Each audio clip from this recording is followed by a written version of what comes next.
Hello बच्चों, आप लोगों ने ऑर्गेनिक में एरोमेटिक खत्म कर लिया होगा, उसके क्वेश्चंस लगा लिए होंगे, उसका वीडियो सोल्यूशन देख लिया होगा। आई होप आपकी ऑर्गेनिक बहुत अच्छी हो गई होगी। हम लोग को अब पढ़ना था एक चैप्टर सॉल्यूशन। आइए देखते हैं चैप्टर सॉल्यूशन।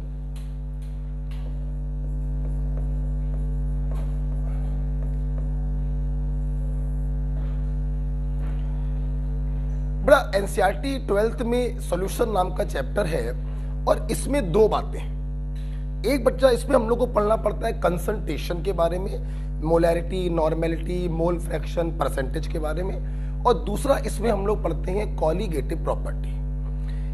मैं कंसंट्रेशन आपको वॉल्यूमेट्रिक में पढ़ा चुका हूं। आज मैं आपको इस चैप्टर में पढ़ाऊंगा अबाउट द कॉलीगेटिव प्रॉपर्टी। तो मेरी आपसे रिक्वेस्ट ये है कि ये कॉलीगेटिव प्रॉपर्टी पढ़ने से पहले वॉल्यूमेट्रिक के चैप्टर से डिफरेंट टाइप्स ऑफ कंसंट्रेशन वाली हेडिंग जरूर पढ़ लीजिएगा। स्ट्रेंथ इन ग्राम पर litre, molarity, normality, mole fraction, percentage. Okay, जरूर पढ़िएगा, तब इसको देखिएगा। ठीक है, तो आइए हम लोग सॉल्यूशन में चालू करने जा रहे हैं कॉलीगेटिव प्रॉपर्टी। देखो बेटा, कॉलीगेटिव प्रॉपर्टी ऐसी प्रॉपर्टी होती है किसी सॉल्यूशन की जो सिर्फ सॉल्यूट के नंबर पर डिपेंड करती हैं, उनके नेचर पर डिपेंड नहीं करती। They depends only on number of particle of solute, not on their nature, not on their nature। तो ऐसी प्रॉपर्टी जो सॉल्यूट के नंबर पर डिपेंड करती हैं, उनको उसके नेचर से कोई मतलब नहीं होता, उन्हें हम कहते हैं कॉलीगेटिव प्रॉपर्टी। जैसे अब 100 ml पानी से भरे 2 गिलास लीजिए, इसमें 1 मोल शक्कर घोल दीजिए और इसमें 1 मोल मिर्च का पाउडर घोल दीजिए। दोनों सॉल्यूशन की प्रॉपर्टी में जमीन आसमान का डिफरेंस है, लेकिन इन दोनों की कॉलीगेटिव प्रॉपर्टी जो होंगी वो सेम होगी, क्योंकि 1 मोल शक्कर में 6 × 10⁻23 शक्कर के पार्टिकल होंगे और 1 मोल मिर्च में 6 × 10⁻23 मिर्च के पार्टिकल होंगे। दोनों में सॉल्यूट के पार्टिकल सेम है, इसलिए इन दोनों की कॉलीगेटिव प्रॉपर्टी भी सेम है। लाख अंतर बना रहे इन दोनों सॉल्यूशन में, एक मीठा है, एक तीखा है, एक ट्रांसपेरेंट है, एक बिल्कुल काला काला पड़ा हुआ है, लेकिन कॉलीगेटिव प्रॉपर्टी क्या होंगी? सेम होंगी।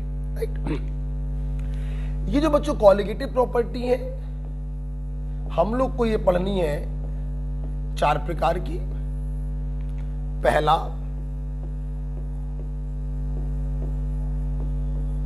Osmotic pressure.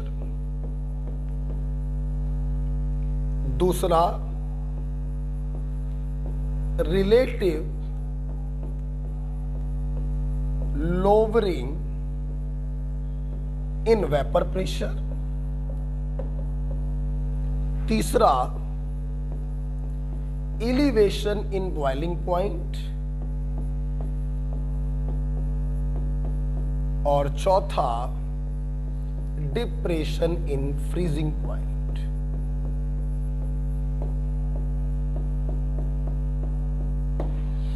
ध्यान रखिएगा बच्चे, जो सेंटेंस मैंने लिखे हैं वही कॉलीगेटिव प्रॉपर्टी है।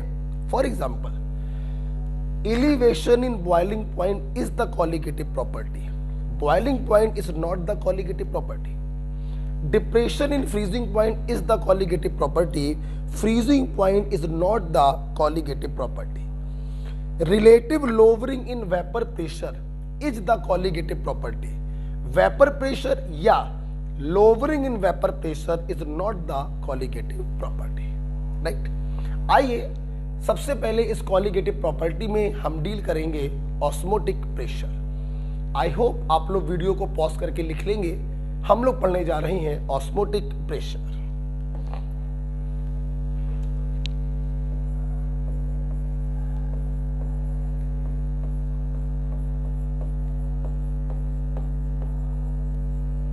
ऑस्मोटिक प्रेशर, ठीक है। देखिए बेटा, ऑस्मोटिक प्रेशर पढ़ने से पहले आपको समझना पड़ेगा अबाउट द ऑस्मोसिस। ऑस्मोसिस के बारे में हमें अबे नॉलेज ने बताया था। वैसे तो ये आप लोग बायो में भी पढ़ते हैं, बट थोड़ा सा मैं भी बताना चाहूंगा। व्हाट इज ऑस्मोसिस लिखेंगे, साथ में लिखिएगा net migration of solvent particle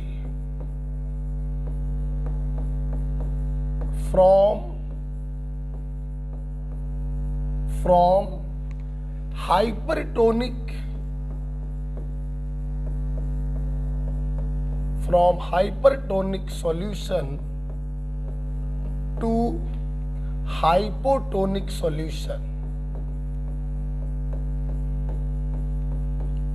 through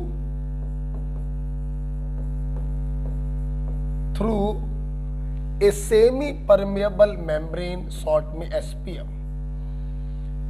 Net migration of solvent particle from hypertonic solution to hypotonic solution through a semi-permeable membrane is called osmosis. बच्चों, सेमी परमेबल मेम्ब्रेन के बारे में आपने बायो में भी पढ़ा होगा। ये जो मेम्ब्रेन होती हैं, ये सॉल्वेंट के पार्टिकल को तो अपने से क्रॉस कर सकती हैं, पास होने देती हैं, लेकिन सॉल्यूट के पार्टिकल को अपने से पास होने नहीं देती हैं। यही कैरेक्टर होता है सेमी परमेबल मेम्ब्रेन का। जैसे आपने देखा होगा cell membrane is a semi permeable membrane. Boiled egg में हम लोग जब अंडे के सफेद वाले हार्ड सेल को हटा देते हैं तो अंडे के ऊपर एक झिल्ली दिखाई पड़ती है। Yes, that is a semi permeable membrane. Gall bladder जो पित्ताशय होता है यहाँ पर, उसका गॉल ब्लैडर की जो मेम्ब्रेन होती है, यस, वो सेल मेम्ब्रेन होती है, सॉरी एसपीएम की तरह काम करती है। तो सेमी परमेबल मेम्ब्रेन सिर्फ सॉल्वेंट के पार्टिकल को अलाउ करती है। बहुत सारे एग्जाम्पल हैं, सेल मेम्ब्रेन एग्जाम्पल है, गॉल ब्लैडर इसका एग्जाम्पल है, ठीक है। मैं लास्ट में इसको लिखवाऊंगा। अब हम लोग देख रहे हैं ऑस्मोसिस क्या है, समझेंगे। ये एक कंटेनर है, ठीक। मैंने इस कंटेनर को क्या किया समझाने के लिए, सेमी परमेबल मेम्ब्रेन से सेपरेट कर दिया। किससे बच्चे? सेमी परमेबल मेम्ब्रेन से, ठीक है। मैंने इस तरफ एक डाइल्यूट सॉल्यूशन भर दिया और इस तरफ एक कंसंट्रेट सॉल्यूशन भर दिया। डॉट डॉट का मतलब है dilute solution, that is hypotonic. मान ले समझाने के लिए मान लिया 1 मोलर, और डैश सॉलिड लाइन का मतलब है ये हाइपरटोनिक है।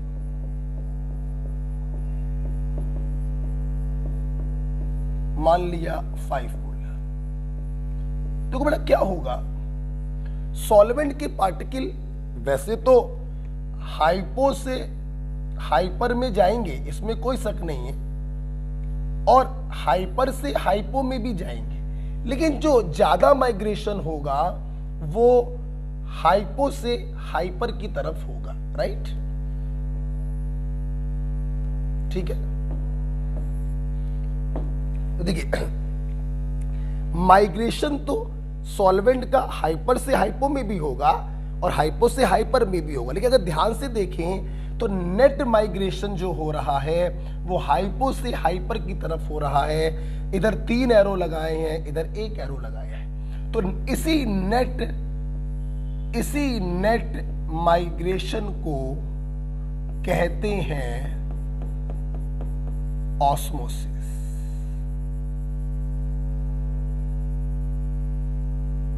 This net migration is called osmosis. तो what is osmosis? Flow of solvent particle from hypotonic to hypertonic solution through a semi-permeable membrane is called osmosis. Right बेटा? अब सुनना बेटा, सोचो बेटा, अगर हम क्या करें, इस हाइपरटोनिक सॉल्यूशन में ऊपर से प्रेशर डालना चालू करें। ऑस्मोसिस समझ में आ गया? ऊपर से प्रेशर डालना अगर हम चालू करें तो ऑफ कोर्स जो सॉल्वेंट हाइपो से हाइपर में आ रहे हैं उनका आना कुछ कम हो जाएगा। हम प्रेशर डालते जा रहे हैं, नेट माइग्रेशन कुछ कम हो जाएगा। हम प्रेशर डालते जा रहे हैं, नेट माइग्रेशन हो सकता है 0 हो जाए। हाँ बच्चों, हाइपरटोनिक सॉल्यूशन पे डाला गया वो एक्सटर्नल प्रेशर जो ऑस्मोसिस को रोक दे, नेट माइग्रेशन को रोक दे, उस एक्सटर्नल प्रेशर को कहते हैं ऑस्मोटिक प्रेशर। ध्यान रखना बच्चों, ऑस्मोटिक प्रेशर डालोगे, नेट माइग्रेशन स्टॉप हो जाएगा, माइग्रेशन होता रहेगा। 2 पार्टिकल अगर यहां से यहां जाएंगे तो 2 पार्टिकल यहां से यहां जाएंगे, लेकिन नेट माइग्रेशन स्टॉप हो जाएगा। राइट? तो इसको बना लीजिएगा। ऑस्मोसिस समझ में आया, और जब ऑस्मोसिस समझ में आ जाता है तो ऑस्मोटिक प्रेशर समझना बाएं हाथ का खेल है। अब लिखेंगे 10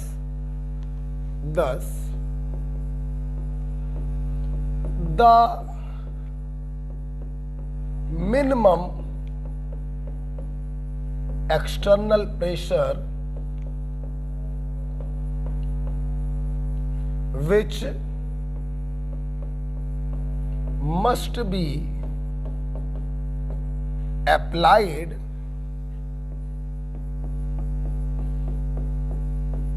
over hypertonic solution, अंडरलाइन कर लेना,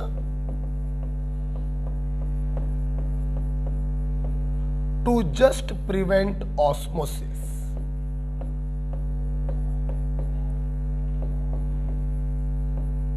To just prevent osmosis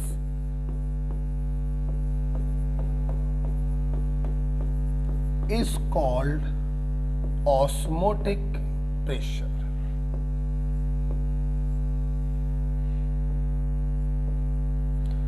तो हाइपरटोनिक पे डाला गया वो एक्सटर्नल प्रेशर जो ऑस्मोसिस को जस्ट स्टॉप कर देता है, उसी को हम लोग कहते हैं ऑस्मोटिक प्रेशर। ओके, अब सुनना बेटा, सोचो अगर आपने हाइपरटोनिक पर ऑस्मोटिक प्रेशर के बराबर प्रेशर डाला तो ऑस्मोसिस स्टॉप हो गया, सॉल्वेंट का नेट माइग्रेशन जो हाइपो से हाइपर होना चाहिए वो स्टॉप हो गया।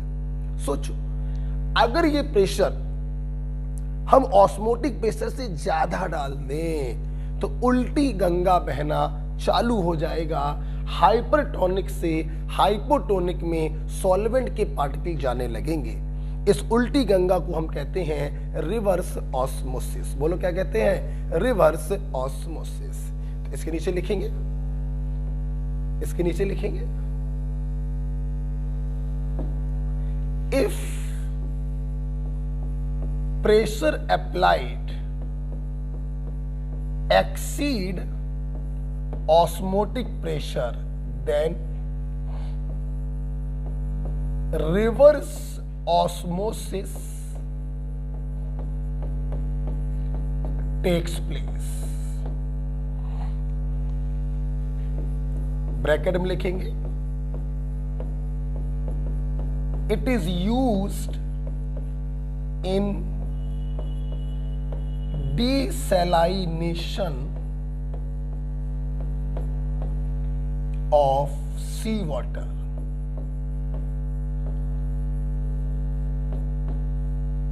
देखिए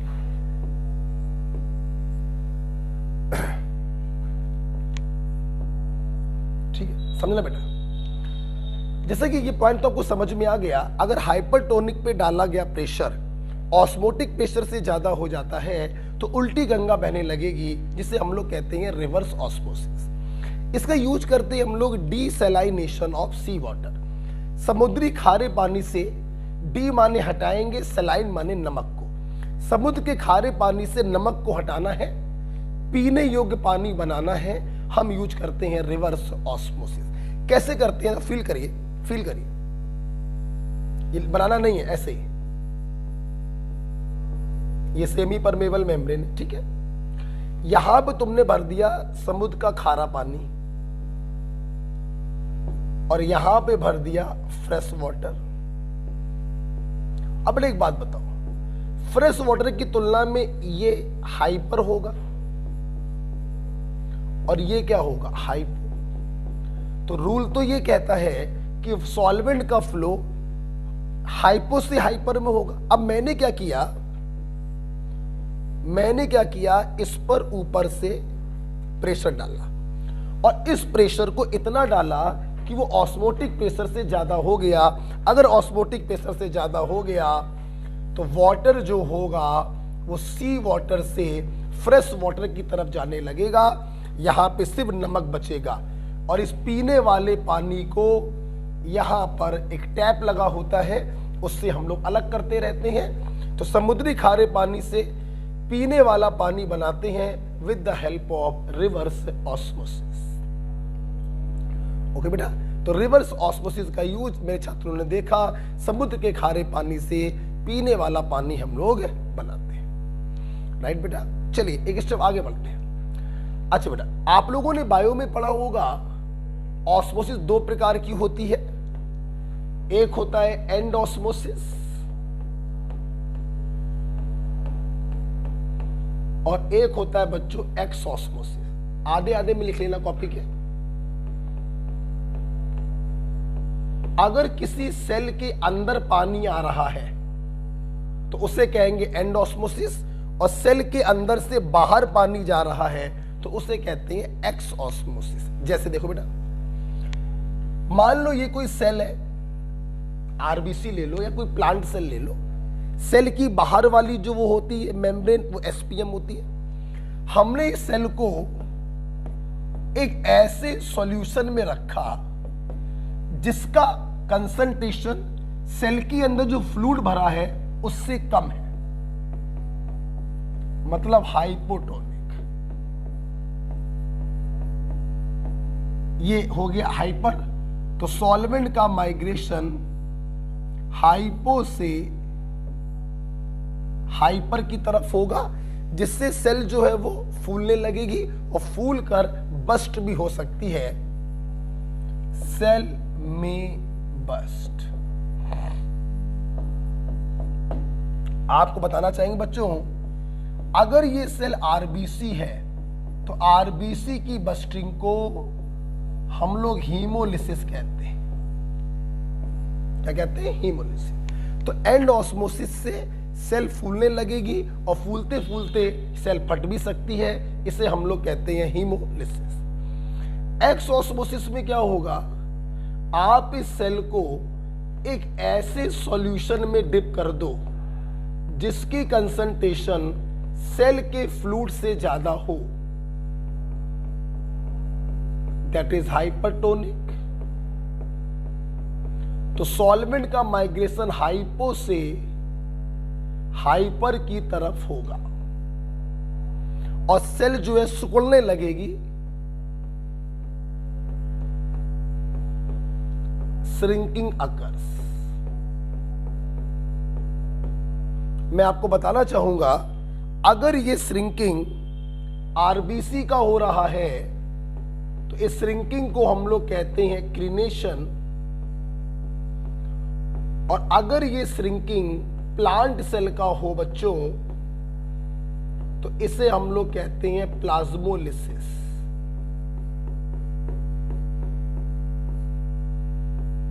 ओके, तो एंड ऑस्मोसिस और एक्स ऑस्मोसिस में इससे ज्यादा और कुछ भी नहीं है, और बायो का टॉपिक है, आपको समझ में आ गया होगा। राइट, अगला बेटा पॉइंट हम लोग पढ़ेंगे, ऑस्मोसिस समझ लिया, एंड ऑस्मोसिस, एक्स ऑस्मोसिस समझ लिया, ऑस्मोटिक प्रेशर समझ लिया, रिवर्स ऑस्मोसिस भी हम लोगों ने समझ लिया। अब बेटा हम लोग बात करेंगे, अब मैं इसको हटा दे रहा हूं, कोई यूज नहीं है, एक साइंटिस्ट थे बेटा जिनका नाम था von थॉफ।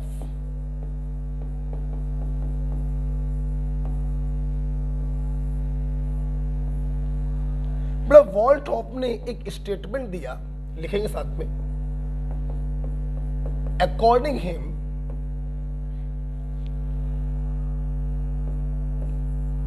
like gas molecules,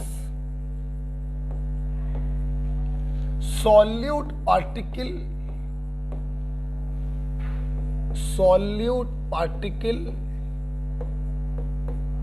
behaves in dilute solution।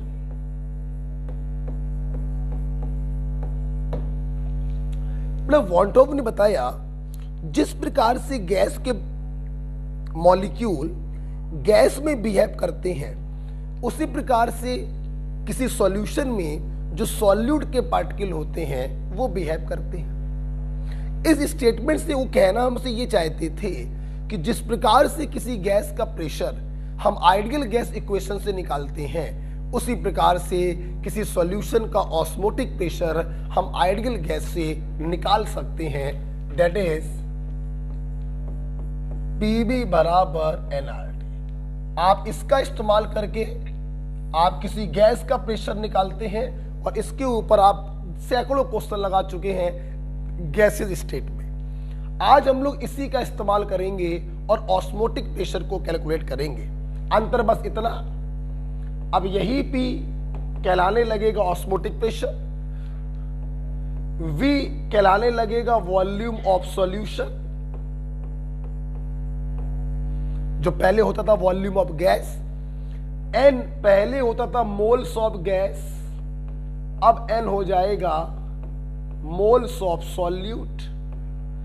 R को आप लोग कहते थे गैस कांस्टेंट, आज हम लोग इसको कहेंगे बच्चों सॉल्यूशन कांस्टेंट, और T का मतलब होता है टेम्परेचर।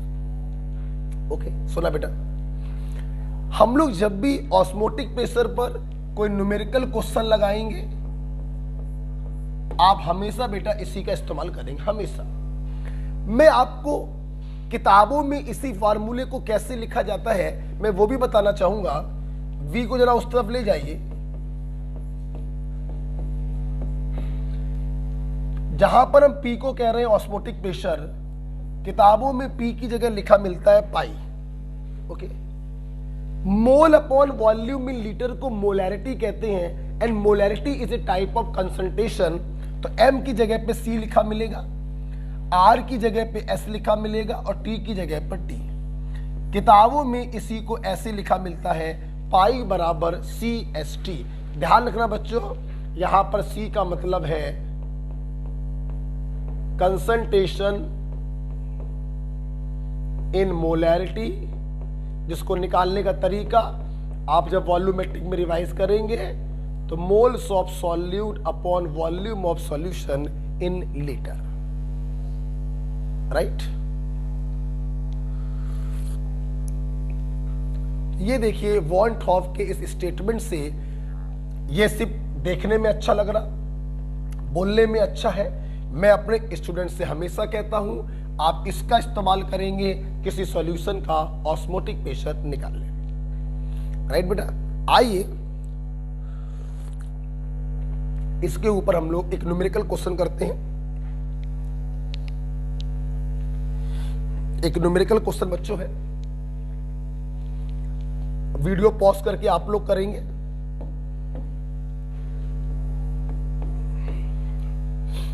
लिखेंगे a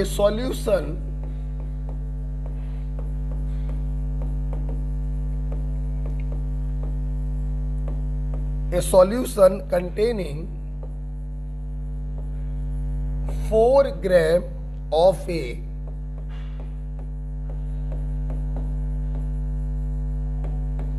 non-volatile solute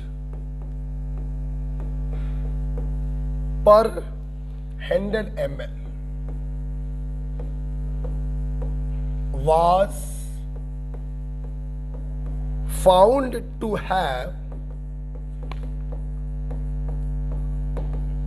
osmotic pressure equal to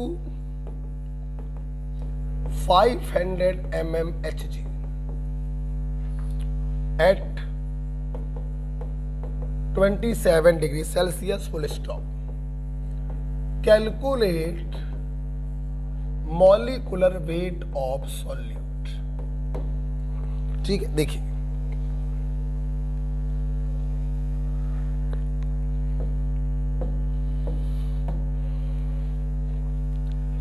four gram एक सॉल्यूट है।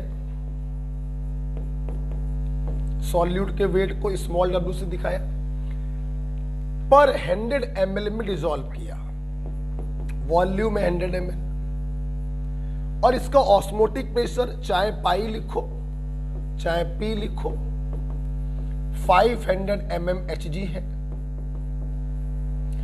टेम्परेचर दिया है 27 डिग्री सेल्सियस, केल्विन में बदलेंगे, 273 ऐड करेंगे। आपसे पूछा है मॉलिक्यूलर वेट ऑफ सॉल्यूट बताओ। ठीक, देखिए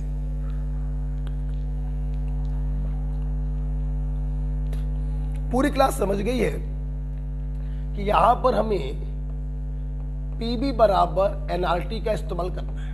अच्छा बच्चों, आप लोग जानते हैं आर की वैल्यू हम लोग यूजली 0.0821 रखते हैं, और ये वैल्यू हम लोग तब रखते हैं जब प्रेशर रखते हैं एटमॉस्फेयर में, वॉल्यूम रखते हैं लीटर में। आपको प्रेशर दिया है एमएम में, तो सर्वप्रथम इसमें 760 से डिवाइड करके एटमॉस्फेयर में बदलेंगे, इनटू वॉल्यूम बच्चे आपको एमएल में दिया गया है, तो सर्वप्रथम 1000 से डिवाइड करके आप इसे लीटर में बदलेंगे, एन का रखेंगे weight in gram upon molecular weight. R की बच्चों वैल्यू होती है 0.0821 एटमॉस्फेयर लीटर, और टेम्परेचर है 300।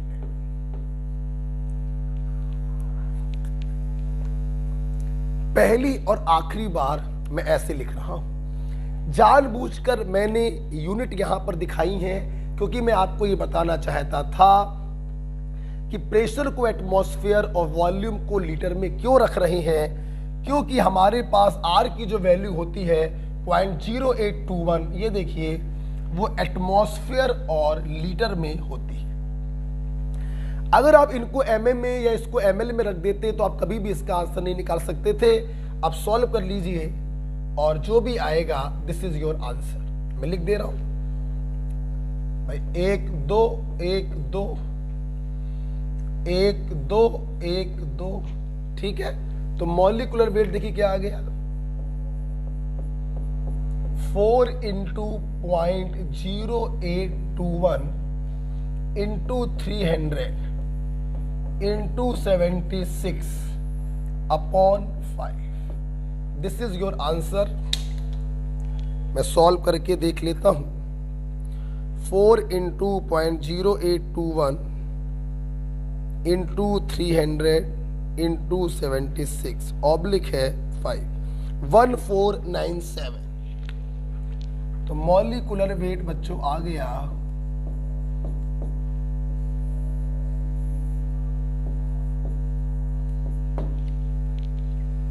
ओके। तो एक सिंपल सा क्वेश्चन था, बस अगर आपने थोड़ा ध्यान से पढ़ा होता तो बहुत आसान सवाल था।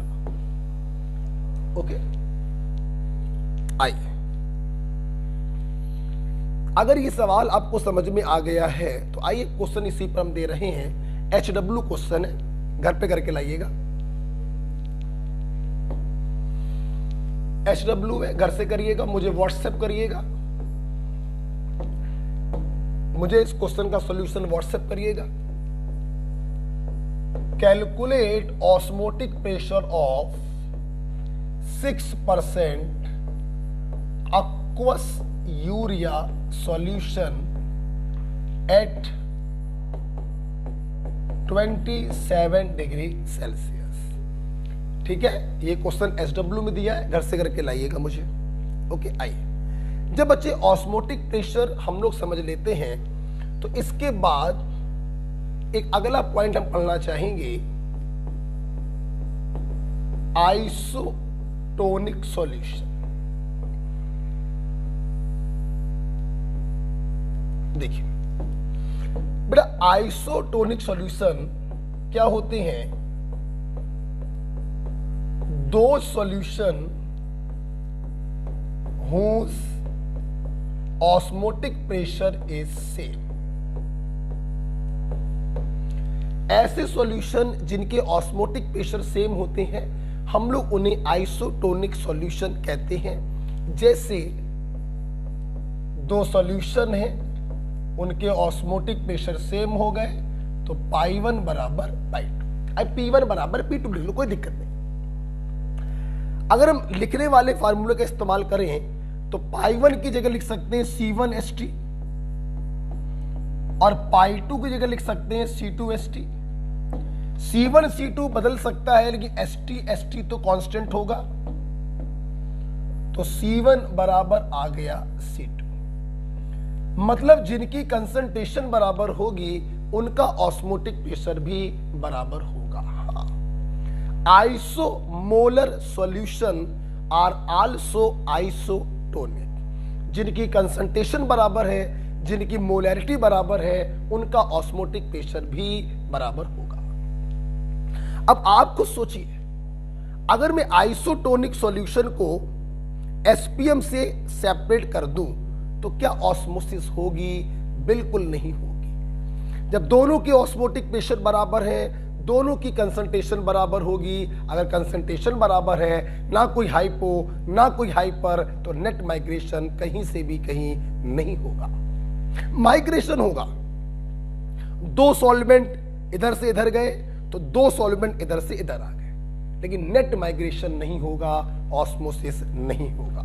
यस, हम लिख सकते हैं 10 no osmosis between isotonic solution. और मैं आपको यहां पे बताना चाहूंगा 0.9% weight by volume saline solution. Saline का मतलब बच्चे aqueous NaCl is isotonic to our RBC।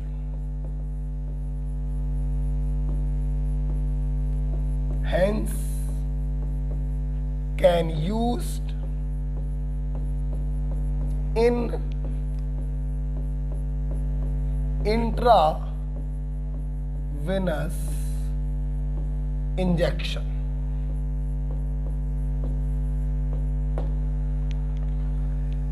बच्चों, हम लोग को जो सेलाइन चढ़ाया जाता है ड्रिप के द्वारा, तो उस सेलाइन की जो कंसंट्रेशन होती है वो 0.9% वेट बाय वॉल्यूम होता है, क्योंकि हमारी आरबीसी के अंदर जो फ्लूइड भरा होता है उसकी कंसंट्रेशन भी 0.9% वेट बाय वॉल्यूम होती है।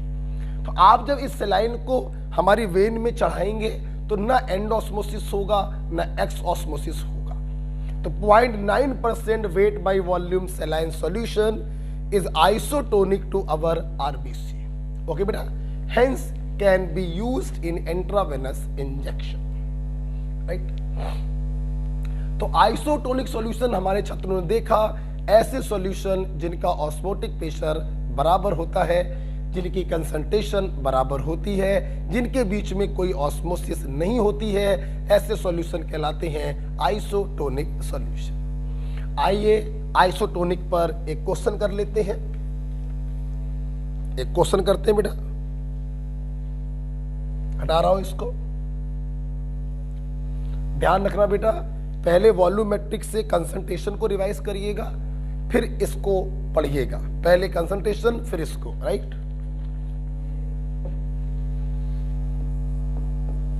क्वेश्चन लिखेंगे, ऑस्मोटिक प्रेशर ऑफ ब्लड